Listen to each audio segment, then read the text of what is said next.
that was the educational part there. It was the knowing that if you use your energy, that you're feeling your feelings and even your state of dismay, and focus it into a productive activity. You grieve better, you grieve productively, you grieve growingly. Welcome, beautiful thinkers. So today I'd like to present an interview with my friend, adventurer, traveler, activist, entrepreneur, Alfredo Romero. And in this interview, Alfredo is going to talk about how he came back to Guadalajara after many years of living in the United States, found things very different, and went through a difficult experience trying to set up a restaurant. So we'll get into that in a second. Of course, if you enjoy this episode, feel free to share it with your friends, share it on social media, give them a little reason to keep tuning in. Beautifulpodcast.com is the site. If you jump onto the site and you can see on the top there, it has a link to the Patreon, and you can support this podcast by following that, and you get early access to a lot of episodes. So as I record these episodes, I put them up there early so people can have a listen to them. Jump on there. Beautifulpodcast.com is the site. Let's get into it.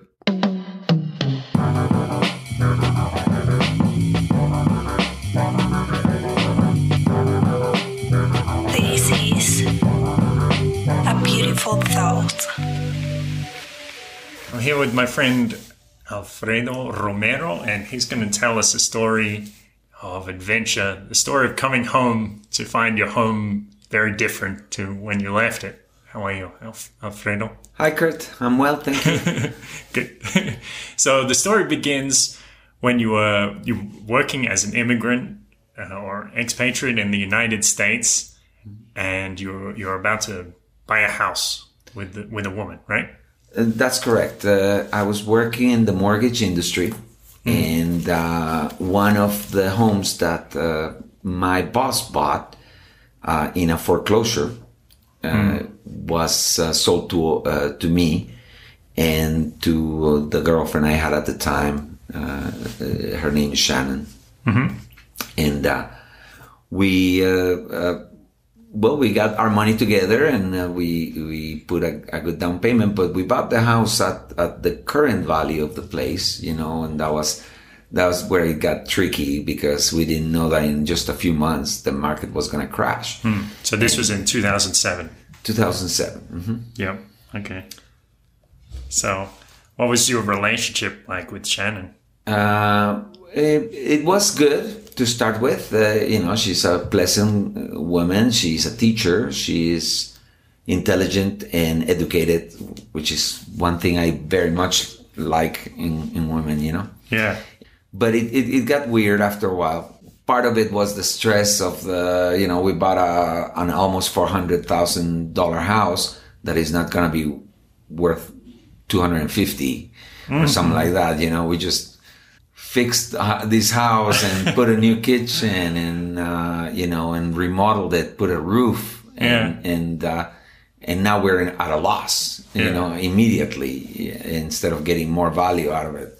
So what were your reactions, especially emotionally, when you saw the market crash? I have never been extra concerned with money, because hardship has come to me a lot of times.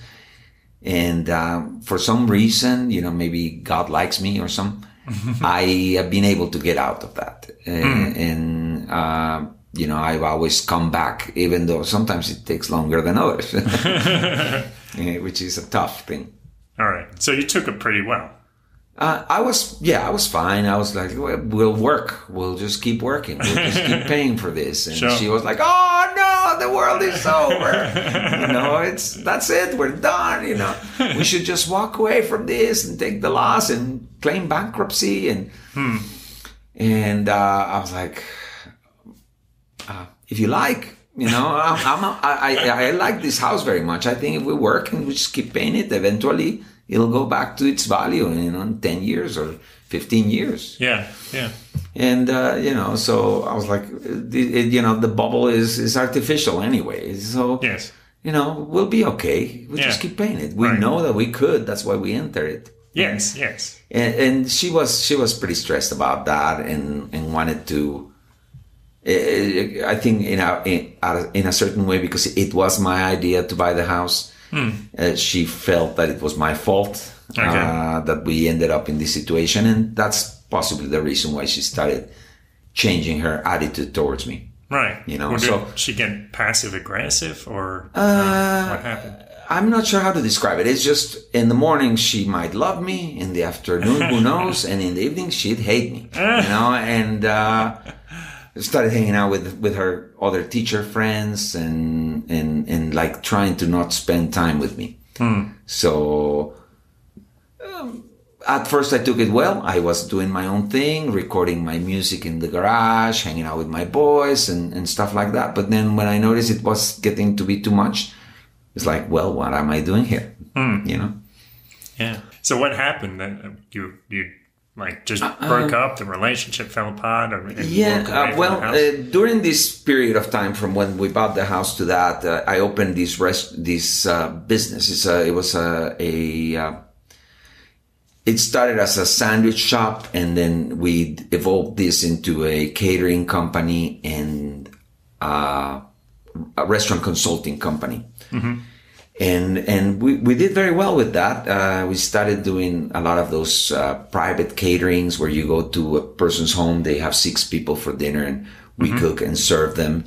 And that was very profitable because you could charge a lot of money because it's a private event, and you didn't have to hire a bunch of people or spend a lot of money on materials. Basically, you loaded everything in a van, went over there, and so that made us a lot of money. And sometimes comparatively more to the big events, the weddings or you know, whatever, birthday parties and things like that. Right. Yeah. So anyway, I enjoyed it a lot. I have always enjoyed the restaurant business. I think it can be beautiful. So anyway, by the time we got to that ugly point with Shannon, I decided that I was going to go. I offered my partner, Rachel, to purchase the place, my half, and she couldn't afford it, but she found... the place of business or the business house? No, the business. Okay. I hadn't even dealt with the house yet. I hadn't even thought about the house. I was trying to like cash out everything and then have the talk with Shannon and say, hey, you stay in the house, I stay in the house. What are we doing? You know? And because my plan at that point was to just end that relationship. And I had not thought about going to Mexico at that point yet. It was more like, you know, Shannon doesn't want the house already. So she's probably going to say, yeah, you keep it and I'll pay her off whatever she put into it. You'd been in the United States for about 8 years or something at that point. 1991, so longer, so, 16 years maybe. Yeah, 16 years, right? I went to the United States in 91 with my ex-wife. We got married here, and then we went over there. Okay. She missed home, I guess. So what happened with the house? And so you know, I liquidated everything, and you know, the business. German friend of Rachel's bought that. I sold the car, which was actually my favorite car ever. I really am sad about that. And I sold everything that could be sold. My collection of DVDs, I had like 2,000 of them, and you know, it was a very bad investment since they're worthless once you buy them. And, but I enjoy that. I enjoyed having the little boxes and the CD and my shelf full of, you know, it was my little guilty pleasure, I guess. And so whatever, I liquidated everything I could, and the rest of it, this friend of mine stored it for me, my keyboard, my television, a few other things. But anyway, I went to talk to Shannon, and I did skip ahead there for a moment. I went to talk to Shannon and told her, okay, listen, I have plans to make a move, and I want to make it alone. So, and she's like, interrupt me right there. You're crazy. This is, we just went into this big debt together, and I cannot, you cannot break up with me right now. And I was like, well, I was kind of getting there. I said, but in regards to the house, I'm prepared to pay whatever you put into the house, your half of the payments and your half of the remodel, so that you are unharmed. Okay. Yeah. And I'll keep the house. I love the avocado tree, and my kids love the avocado tree, and, we're happy here. Yeah. And so she's like, nope, I'm going to keep the house. Right. Which she didn't want, but it's an emotional reaction, and I understand it, Okay. So she's like, I'm going to keep the house. And I was like, great. Let me get somebody to draw papers, and you pay me what I put into it. Sure. I'm not paying you anything. I was like, okay. So anyway, once we were done with that argument, I did end up getting a part of what I had put in there. Okay. Because once I spoke with an attorney friend of mine, and he says, well, lawfully, what is on receipts and what's on registry will be, it will be part of your payoff if you decide to do that kind of transaction. And so I can get you protected for that. But there was a lot of money that was not, I just bought something and put it there, and or whatever. And that was not recuperable. So we got done with that, and my boys were mad at me at that time. And I have two sons, and they're now 27 and 25, and they were more hanging out with their mom. They didn't like Shannon mostly, and so they weren't hanging out with me that much. And I was probably a little bit hurt about that. So I thought, well, if they don't want to hang out with me, I'm just going to take my money and go to Guadalajara. I'll open a restaurant over there, kick ass, because, I know all this about restaurants. Okay. Yeah, sure. So I told Shannon, okay, I'm leaving on such date. I have my flight.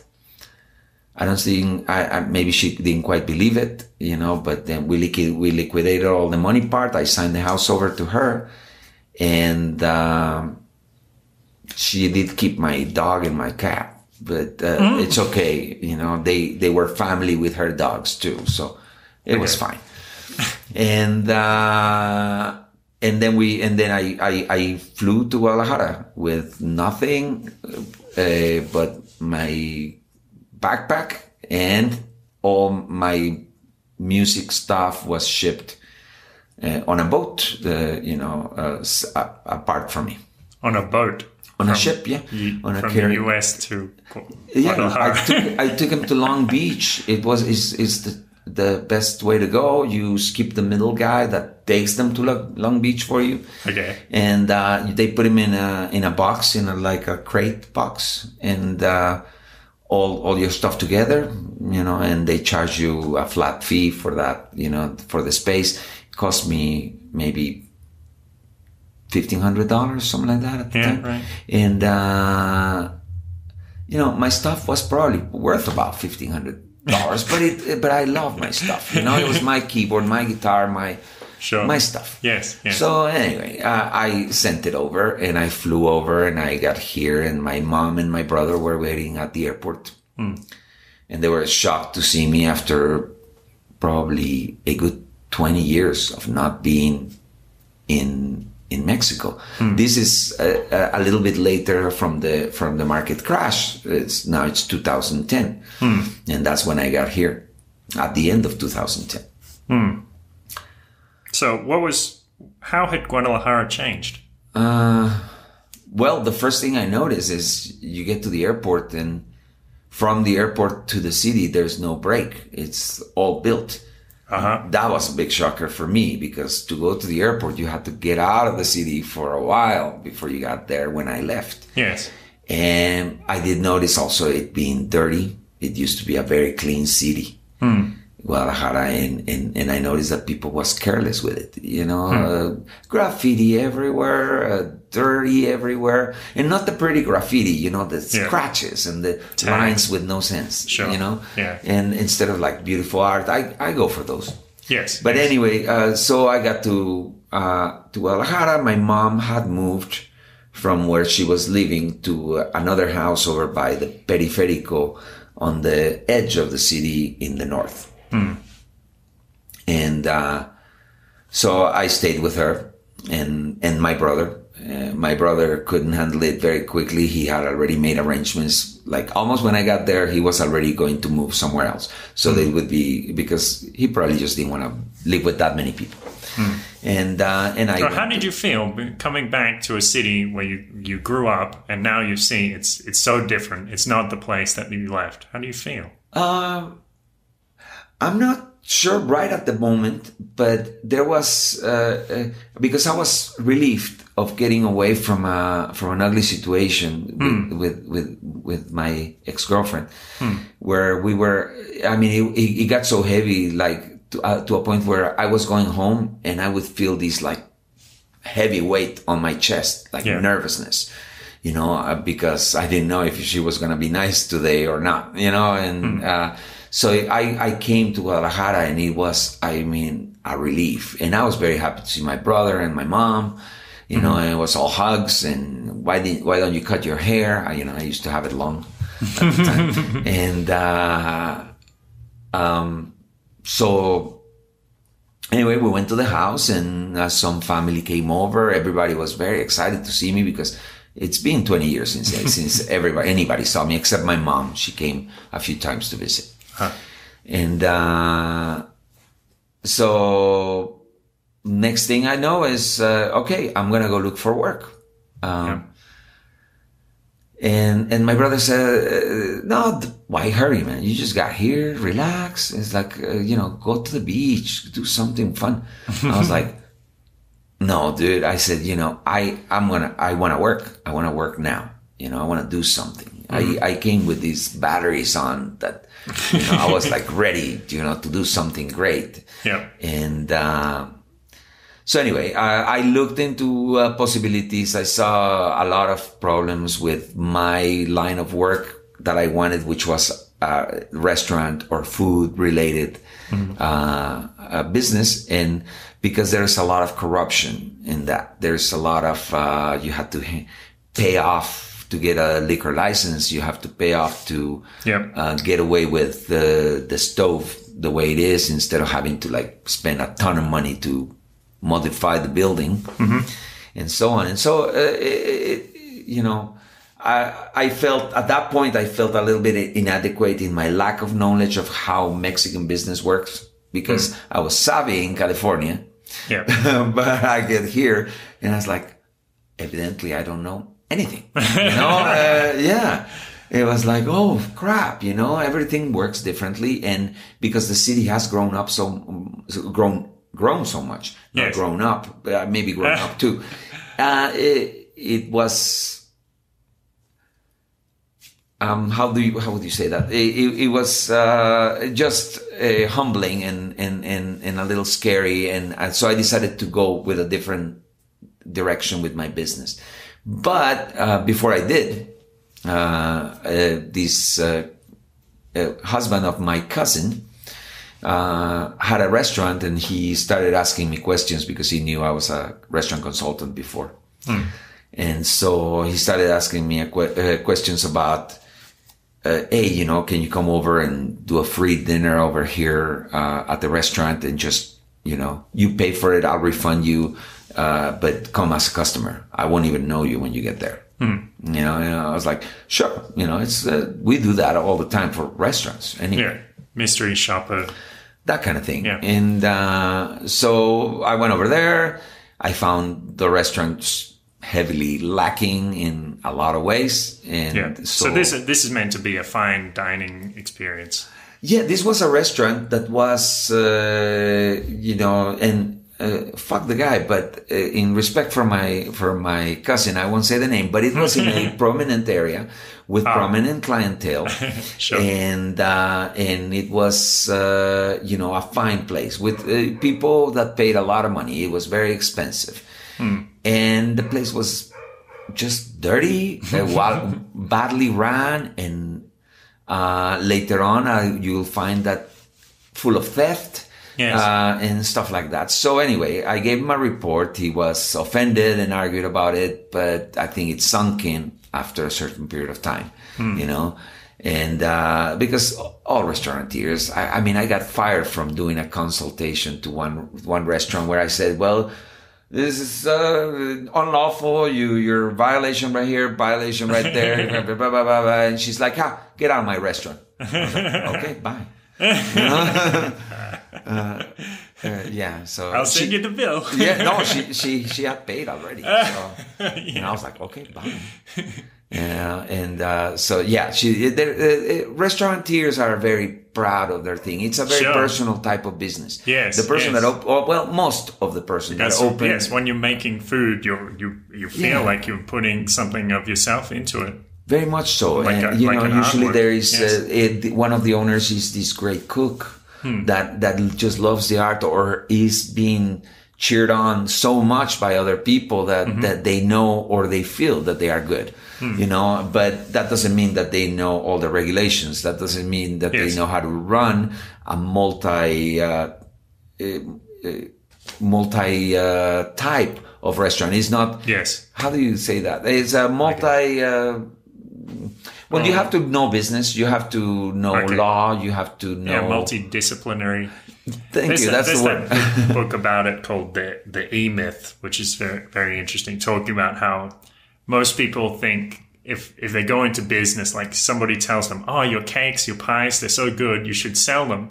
And then they go into business. They don't realize that there's a whole other element to business, not just having a really good product. You have to know how to structure a business and plan things out and stuff. How to take care of customers. Yes. Crucial, right? I mean, I work with a guy. Of course. I work with a guy that I told he was an amazing chef. This Italian guy, but he was a son of a bitch. Somebody complained or asked for a change on the menu, and he says, no. Yeah. No. You want a burger and fries? That's what he would offer them, when they ask for a change on his dishes or whatever. Yes. So, what we did is we found him a really good customer service person, and we gave him to self-rule himself to not get out of the kitchen so he wouldn't yell at anybody. Sure. And we did, he did keep that no modifications on menu items. Okay. All right. But that was right on the menu. So it's ahead of time instead of last minute. Yeah. Yeah. The chef requires that dishes are prepared as the recipe goes or something like that. Yes. Okay. And, and it was respectable. It sounds good. It actually gives it a little bit of this, if I don't like it, maybe I'm not a good diner, Yeah, that's true. You have to extend yourself to enjoy our dishes. We will not serve. Yeah. You suck. You're an amateur diner,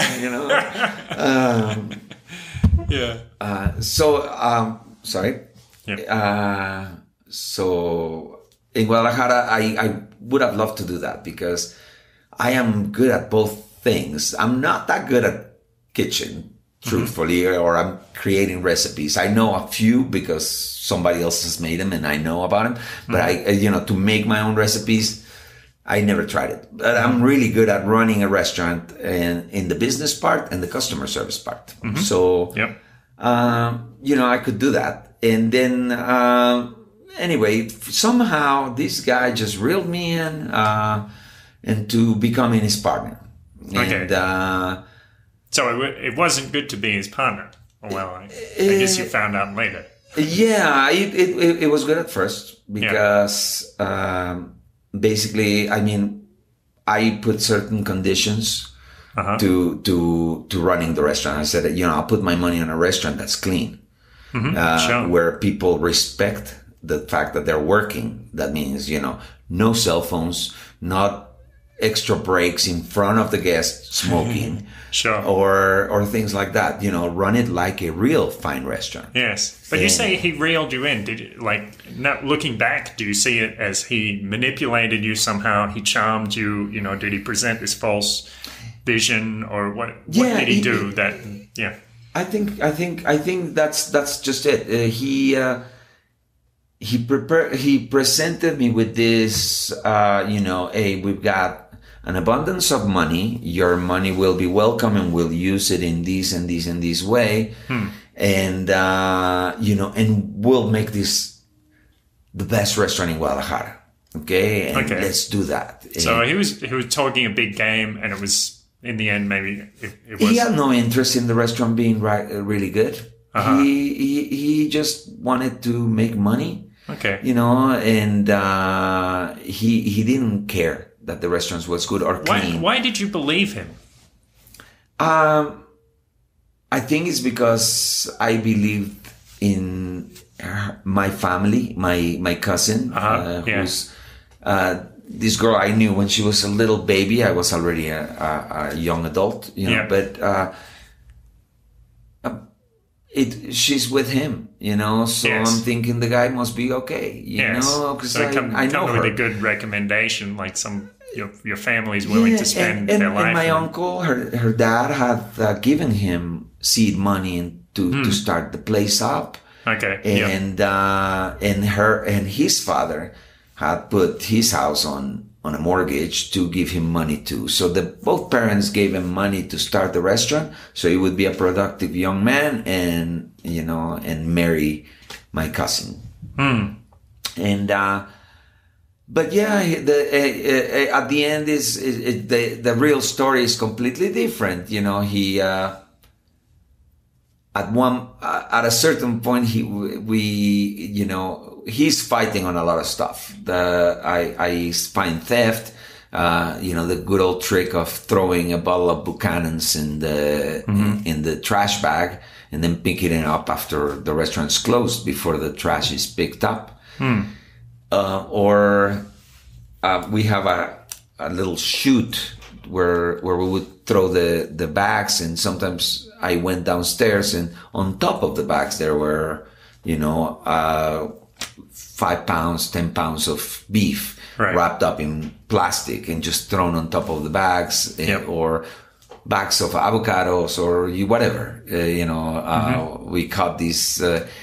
We caught people trying to steal. So when I got there, we worked for about a week, and then I said, okay, we're gonna stop because one of my conditions to be in there is that operations were my thing. I made decisions. Okay. And so we're closing. We're closing for a few days, and we're gonna have some meetings and educate and training for the staff, and start on Friday with a grand reopening and just make a fuss about it, and show up with these uniforms, which are the white shirt, the either black or khaki dressy pants, the black shoes, black belt. I mean, clean, well ironed, well shaven. If you have long hair, well trapped in the back. Sure. Whatever. And both the fathers actually and my cousin loved it. He fought it because he's like, we're closing. It's like, we're losing money every day because of the way we operate. Yes. And so let's operate correctly and make this money back in a few days, man. Wait, who agreed with you and who didn't? The only one that disagreed with me was my partner, my cousin's husband. Okay. We call him the dwarf. He was about high. About 4 foot tall? 4 foot tall? No. Okay, so maybe five. It looked like maybe he had the inheritance of the southern indigenous people in Mexico. Okay, they're a little bit smaller in height than we are over here. But the dwarfness is not because of his size. It's because of his moral fiber. Because basically that's a good way to describe it. Yeah, he had none. But I didn't know that, and neither did his wife, neither did his parents-in-law or anybody. Yeah. And so, okay, we reopened, now by this time I said, okay, we're not doing written tickets to the kitchen anymore. Okay. Everything is going to go on the computer. Yeah. And because I didn't catch it, but I was suspicious that there might be some dishes that are going out, getting paid, and not coming to the register. So it was the cash tickets, or stuff like that, and then they just sneak a paper, and because they're in a hurry and the computer is busy. And I was okay with that for expedience, but then they started abusing it. So. Sure. So I said, I laid out, this is the way we're going to do it. And there's this thing that I didn't really invent it, but I think I improved it. And it's called the five steps of service, which is a very specific way to treat every customer in a consistent and correct way, Okay. How does it go? Step number 1, you greet the customer immediately. Yep. Step number 2, you take a drink order, and there's several sub steps between each step sometimes. Yep. But in this case, it was, you bring the drink at the most 1 minute after it was requested. Okay. And you bring the first course at the most 15 minutes after it was ordered. Yep. If it's an appetizer, sooner than that, between 5 and 10 minutes, depending on the appetizer. You always have your table completely set up, but that's previous. That's not in the steps. So step 3, you bring the food. You wait discreetly and but present. Yes. For them to try it.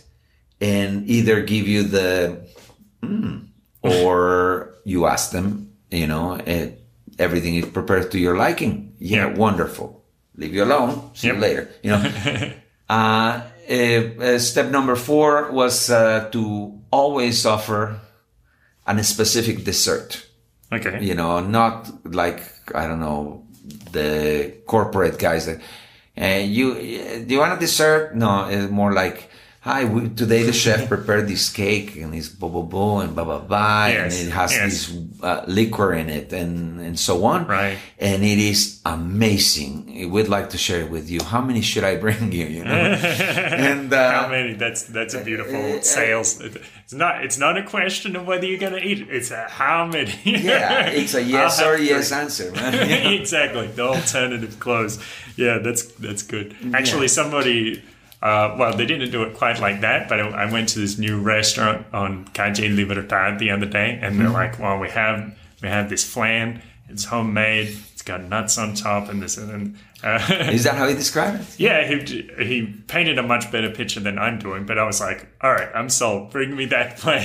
yeah, it works. Man. Yes. It gets your taste buds going and yes. shit. So... Anyway, so that's step 4. And step 5 is, of course, bring as soon as they ask you for the check, you go print it up, bring it in a little leather wallet, like it must be, and you leave it standing up so that as soon as they put their card, they're not going to put it standing up again. They'll lay it down, and you'll know that the money is there or whatever. Very clever. Yeah. So quickly you grab that, and don't make him wait. Yep. And then part of step 5, and most important part is, we hope to see you soon, Yep. Or, or make a joke, come back tomorrow. Yeah. See you later, Yep. And be personable and not be automatic, and always anticipate the need of the customer. If the water is here, don't wait for them to ask. Yeah. If the ashtrays, if this fell, if they are missing a fork, Yep. Always keep an eye on that. Yes. And take the distance that they want you to take. You'll read the room. If they want to talk with you, they will. Yes. And I got customers that, man, I made friends with. Sometimes. But Sure. there are customers that maybe they're hitting on this beautiful woman and they want to be left alone. Yeah. So feeling out the situation, and you did the drive-by refilling. It's like. And just leave them alone and let them be. Yeah.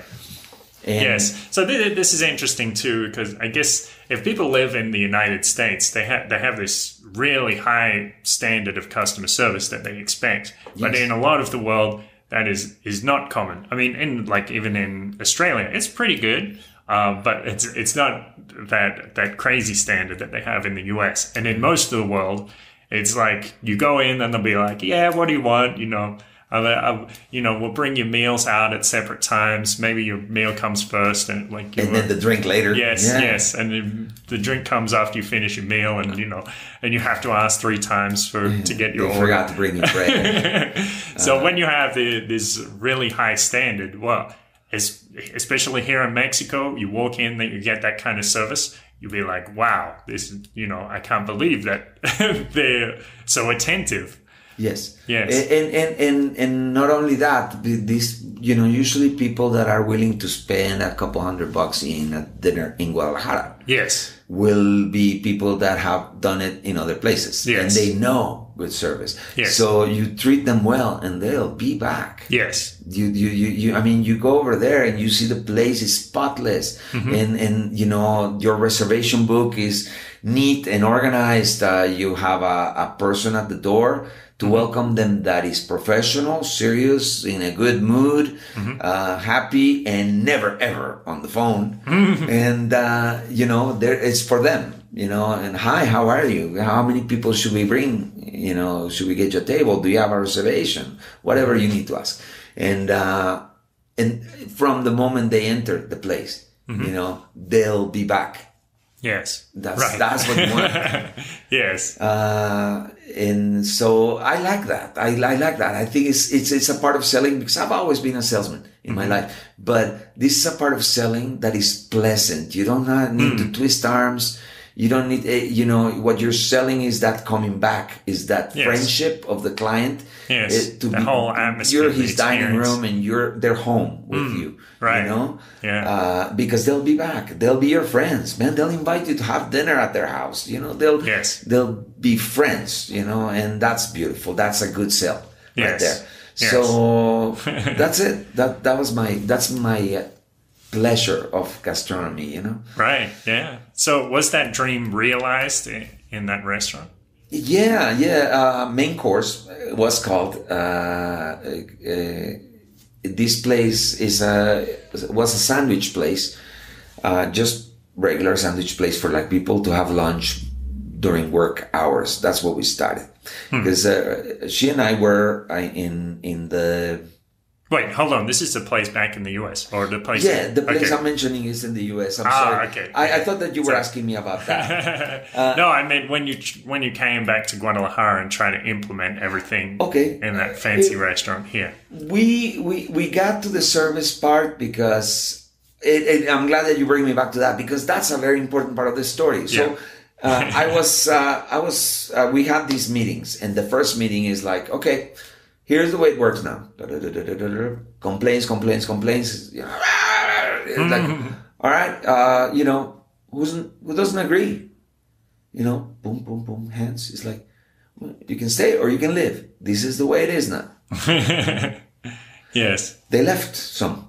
Okay. Because they were making their money stealing. Yes. And some stayed. And not for long. Most of them not for long. The staff changed almost completely. Yeah. And once I started implementing this new regulation. Regulations, rules, and standards.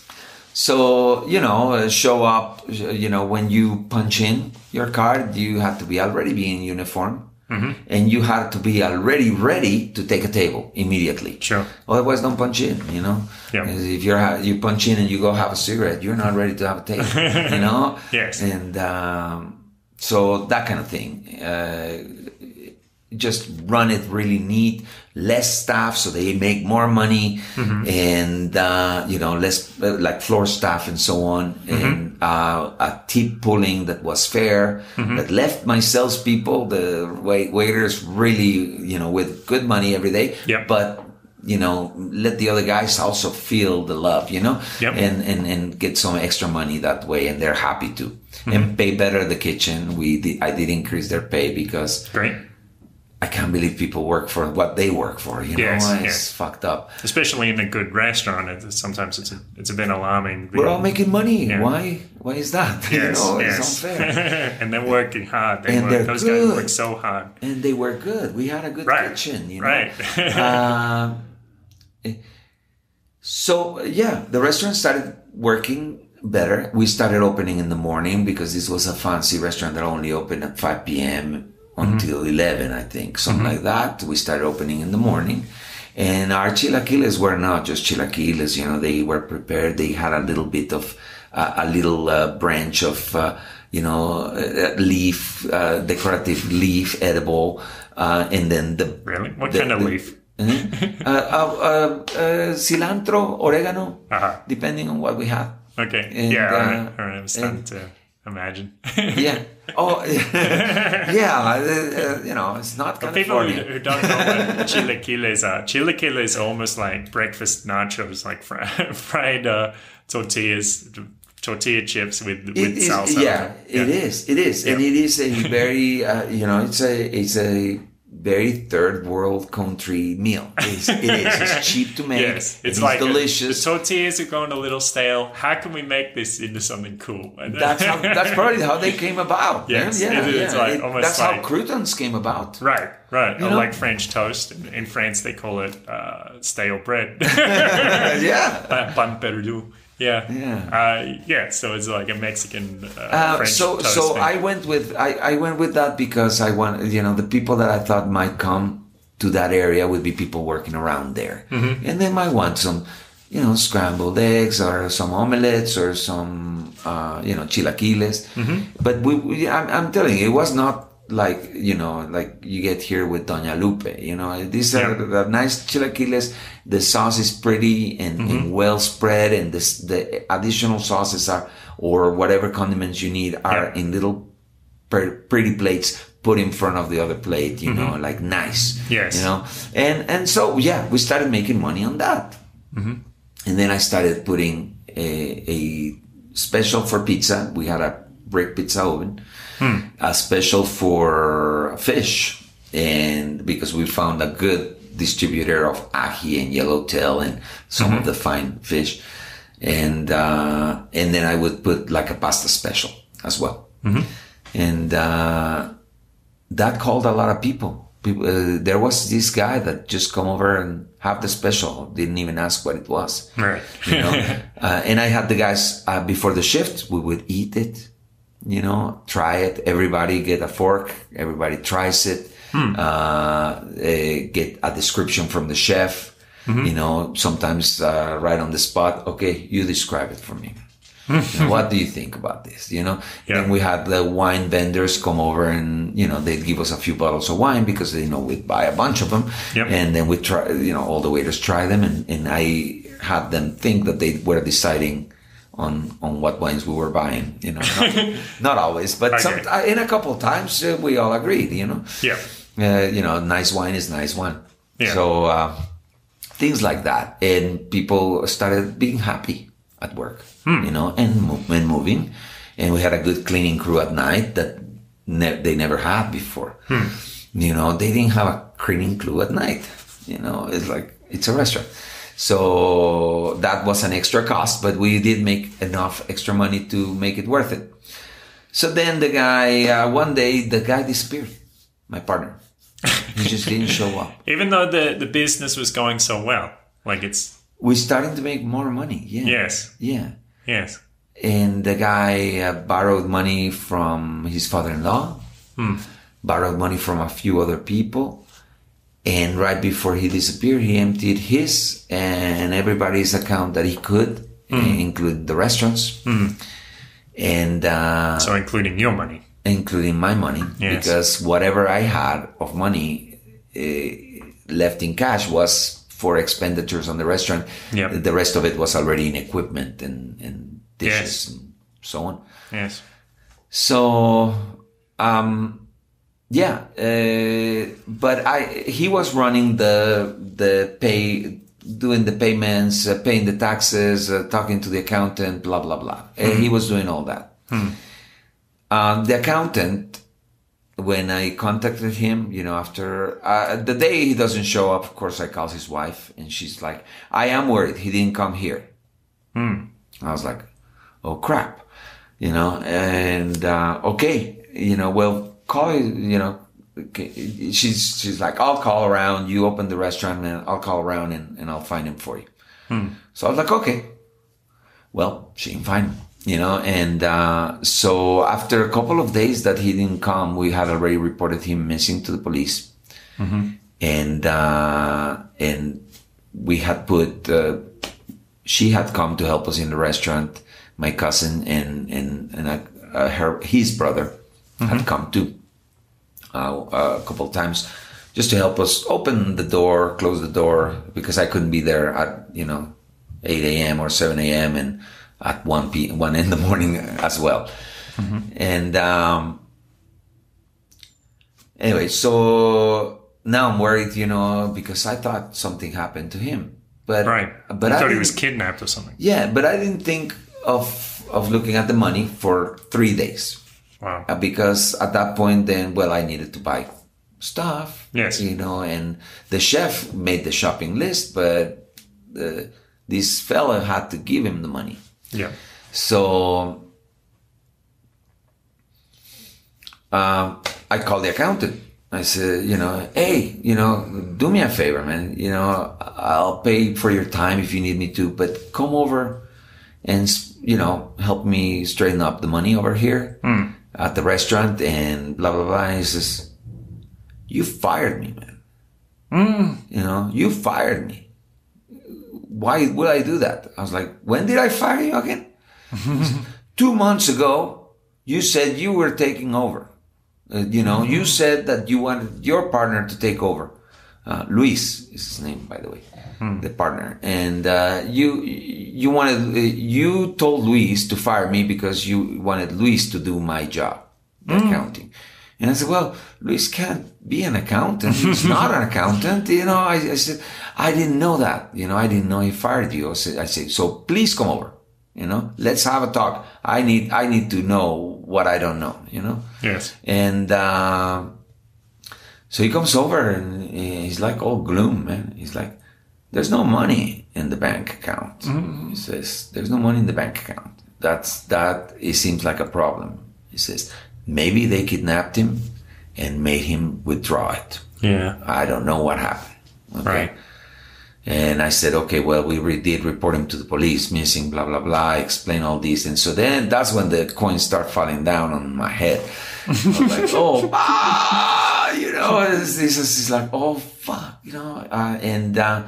so I'm looking, my uncle comes over to the restaurant or calls me, tells me he's come to the restaurant and he's like, yep, he just borrowed like 100,000 from me. 100,000 pesos. $100,000. Wow. From him. And he thought that money was in the restaurant. Yeah. And I was like, okay.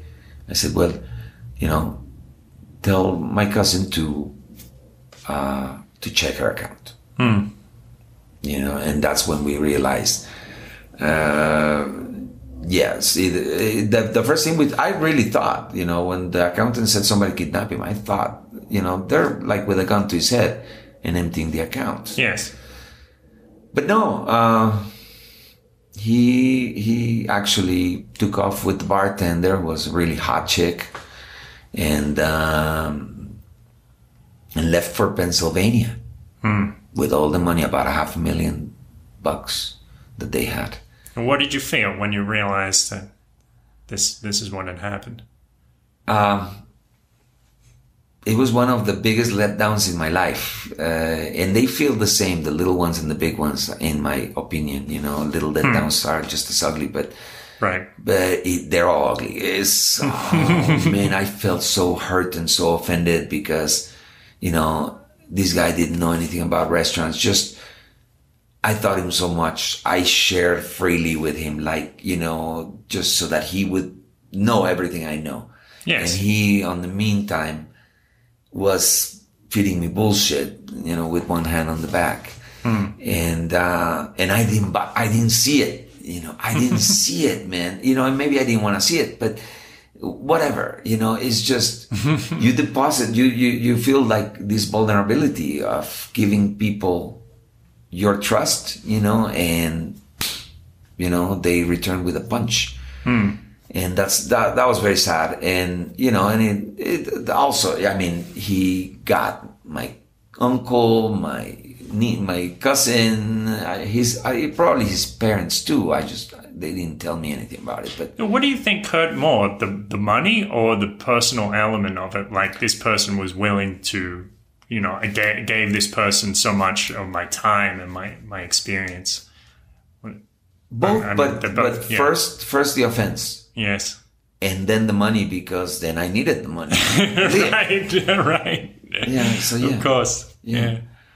And it was my work for many years that I had saved, in my business that I had sold. Yes. And my car and my dogs. Yeah. And so, and my trust, you know, that was like just a big loss. And it has happened several times, you know, just little theft or big theft, but it always hurts because you want to think of people the best possible way. You want to love people and trust people, you know, and well, I want to, you know, and, but yeah, it's I think not most always, of us do. It's not always received with honesty. Yes. That's it. So how did you deal with that feeling?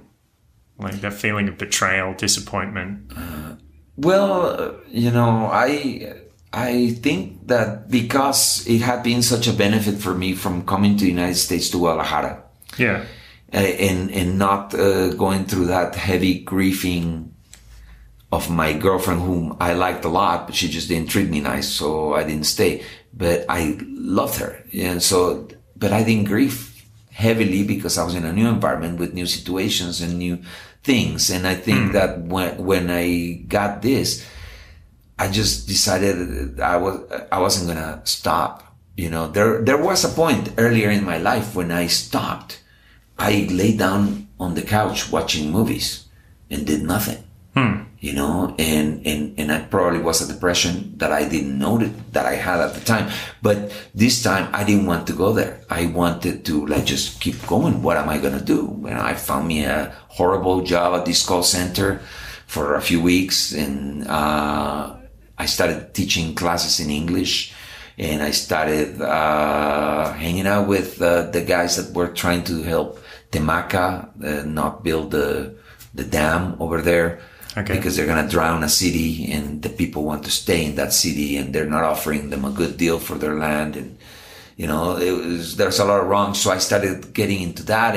And I think that, that was the educational part there. You know, it was the knowing that if you use your energy, that you're feeling your feelings and even your state of dismay and focus it into a productive activity, you know, you grieve better, you grieve productively, you grieve growingly, instead of letting yourself down and or feeling sorry for yourself or, you know, getting to the point where, you know, what the fuck, you know, just crying your ass out for nothing, because what does that do for you? Nothing, you know.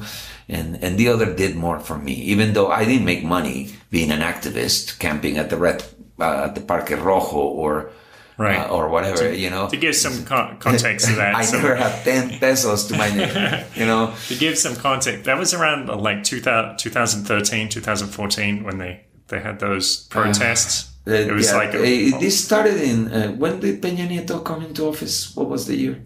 14, right? Gosh, he was just in for one term, right? I guess he must have been. Yeah, they all get one term only, 6 years. It must have been a bit before that because what's his name? AMLO came in like 2018, right? So it must have been like 2013. 2012. Right. That sounds correct. Yeah. And there were these, well, of course, in other parts of the world, there was like the Arab Spring and the Occupy movement. Well, Mexico had its own thing, which was, I'm the 132nd student.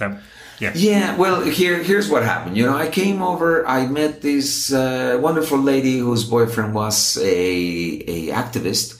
We started working for Temaca. And then I started, with ideas about, we can make something about, people being nicer to each other. I even had, just trying that because people are behaving more like Mexico City people, big city people with the blinders and just going to where they're going and not talking to anybody and stuff like that. And that's sad. Guadalajara used to be good morning, good afternoon, good evening town, and, everybody smiled, everybody was nice. And coming back, it was so different that, people are not nice. So I started thinking, okay, we can do this. And, I joined the group, Ciudad para Todos, which are a great group of mostly upscale fellas and fellowettes and, they, Providencia and stuff like that. But they do nice things for the city. And they do good things for the city. I did have one argument one time with them about, why don't we do something on that side of La Calzada ever? And they're like, like on the wrong side of the tracks. We influence our surroundings, one of them said, and I was like, that's part of the surroundings too. I go, that's not Ciudad para Todos, that's Ciudad para Algunos. Right. And that was it. That's a city for but you know what? It was the nice thing about this group is that I was able to say whatever I wanted. Right. There were not the little snowflakes that freak out because somebody criticized them. They're good, educated, smart people. They're a good group. I think they're still around. I don't go with them anymore, but okay. I think they're still around. That's cool. So this is like part of your grieving process. Like I'm going to put my energies into something that helps others. Maybe I was trying to help myself mostly, but yes, it was a productive thing. Both at the same time. Yeah, which is great. Why not help yourself and help others at the same time? Yeah, of course. We must do that. If we all do that, man, we're like in hippie paradise. Yes. Well, that's interesting. There's a free course on Coursera.org. So Coursera, where a lot of universities publish their courses for free. And this course from Professor Laurie Santos, it's called The Science of Wellbeing. And one point that Professor Santos makes is that a lot of the time we think we have this perhaps consumer mindset. Like if I do something for myself, like if I go get a manicure or go buy an ice cream, that's what's going to make me feel good. Like in the popular culture, they say, treat yourself. But it turns out that a lot of the time, that is not what ultimately makes us feel good. If we do something good for others, actually that helps us feel a lot better, more fulfilled, and it's longer lasting. I'm glad it's a phenomenon. I'm glad that somebody's talking about this. And even scientifically measured in some capacity. Wow, yeah, that's awesome. That's really great. Yes. I'm happy with my life, man. It's been full of events, and not all nice. Sure. It might be more not nice ones than nice ones, but it's still been great. Yes. It's still been fucking great, and I like people. I do love people. I want them to be happy and to be okay, to have choice, to grow. Yes. So here's a question for you. I mean, given those situations, like your ex-girlfriend wasn't the nicest to you, she took the bigger half of the house and whatever, and then with this business partner, Luis, he just ran off with your money. a lot of people might have those experiences and put them together and say, people are mean, people are nasty, and they'd run with that and they'd keep that attitude for years, maybe even the rest of their lives. Why do you think you are still open to loving and enjoying people's company and trusting people? What is different about you that you had that interpretation? I had experiences where people has given me great kindness, even like somewhat saved my life. And in a roundabout way anyway, but and I have had people who I think instead of thinking people are mean, people are assholes, people blah blah blah, is they may be. They may be. There should be a warning sign on our bottle. Hey, this item might be hazardous to your life, but might not be. And mostly it's not evil that you find, mostly it's just people living their life. Yes. And sometimes you're not even present, even though you're right next to them, and sometimes you are. And if you are, try to be a positive little nudge. Smile. So say good morning. How do you think this is a thing about it. A lot of people would just focus on the negatives, but you do have this broader perspective and say, some people do bad things and people also do a lot of good things.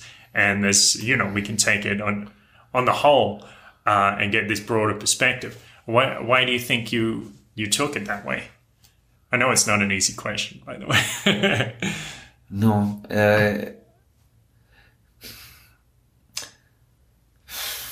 I think that giving life a purpose is a good way to give life a purpose is to just do good instead of only doing good for yourself or not worrying about hurting others.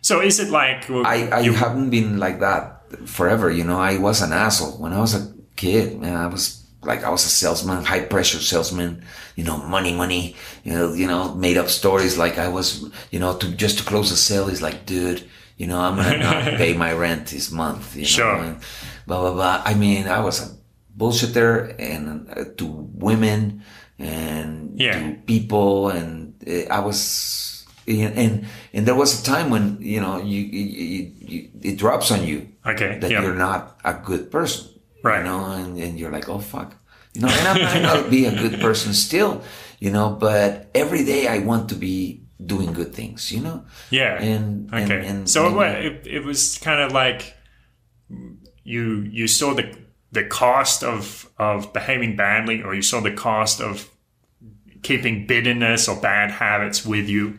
And you said, I don't want to be like that. I was so cocky and so thought I was the shit that one time I told this girl that was that event. It hit me years later, but that event, I told her, what's your name? Here's the thing.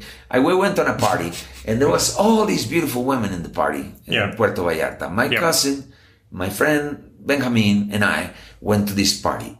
And we, of course, went for these two very pretty girls because there were plenty of them. Sure. There was one girl that was not pretty.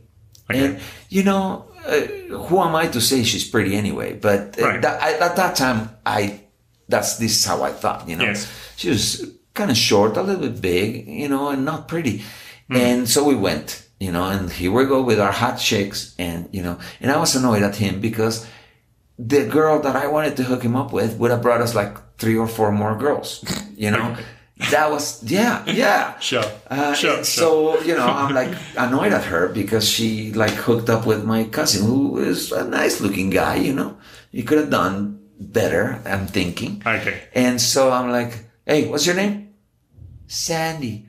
Sandy, you're fucking gross. Oh. And she's like, you're gross. And she starts crying and everybody starts laughing. Oh.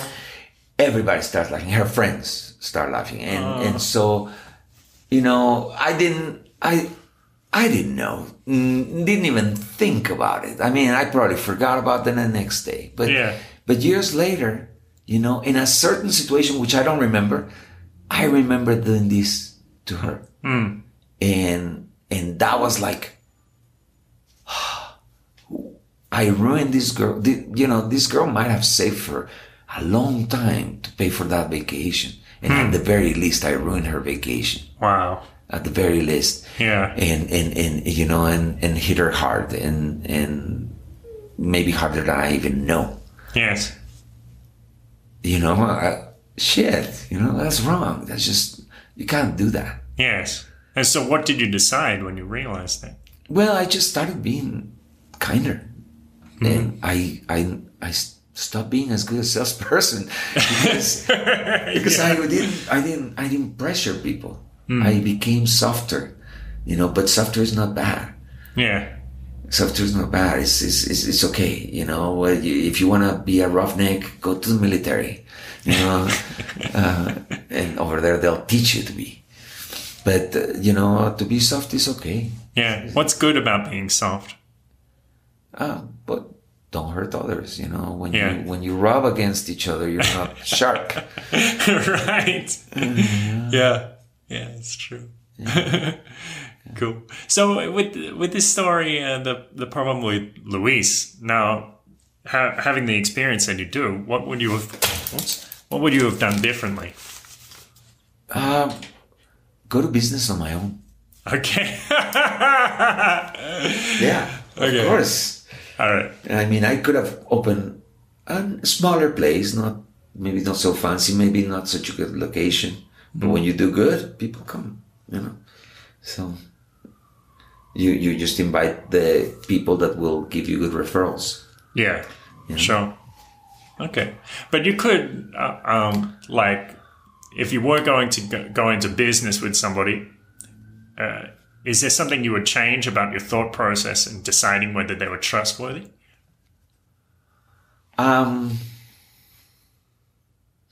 I probably, and I do, look more at people, observe people. Yeah. And just reaction, faces, body language. But I'm not that good at reading it. I have gay friends that I didn't know were gay. Because I just don't look for it. But I do pay more attention to these, gestures. I have tough experiences with my brother. I think I use him as a guideline a little bit of, when you have somebody that you should be careful of. Unfortunately, because I love the guy. But anyway. Yes. So yeah, I think you see the willingness of people to befriend in their actions, in just their everyday behavior, and the people that have a certain ill feeling towards you, not necessarily dislike you or hate you, but they're like, and those are the people that I try to stay away from, because I think maybe I could have read that on Luis if I paid attention. Yeah. Okay. All right. Cool. Thanks, Alfredo. Is there anything else you want to say about that story or in general? No. Yeah. I mean, incidentally, I do love being your friend, Kurt. Thank you. Likewise. I like having you as a friend. And so, yeah, that's it. Thank you.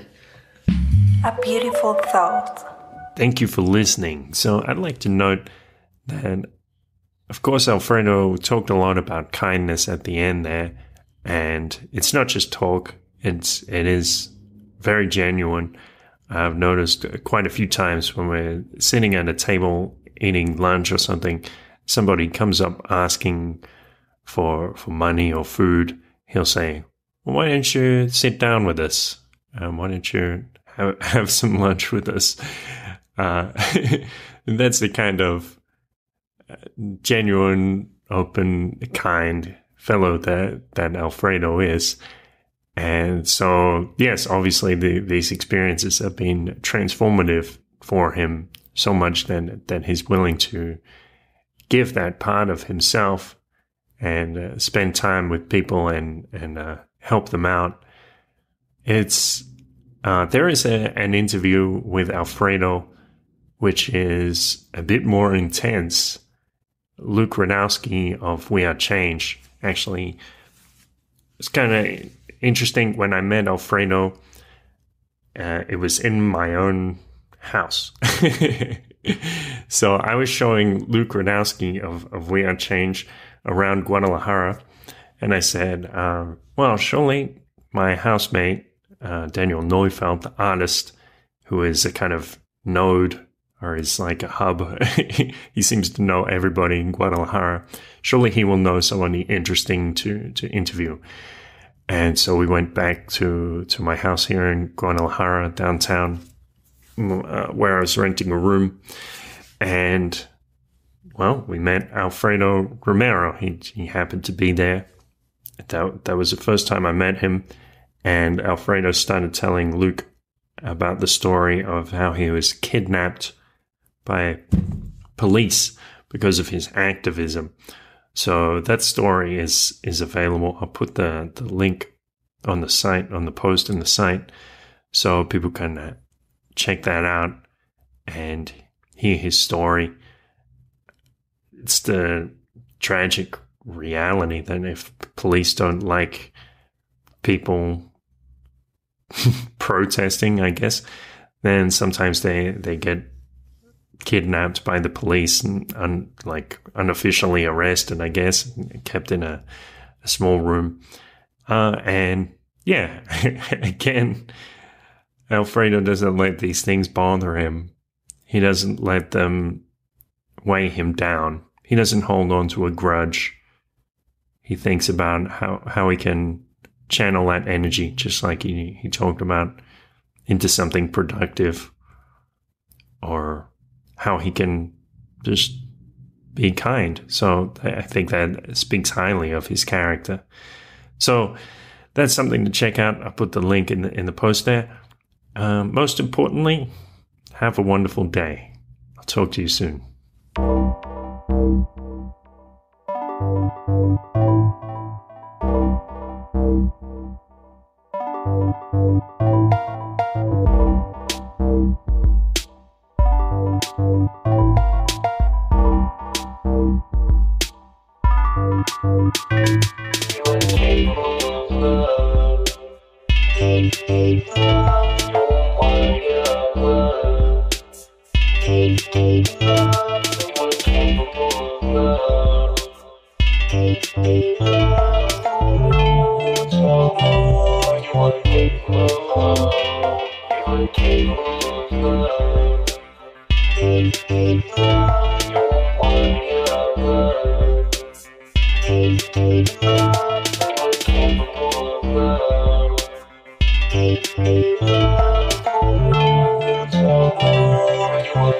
You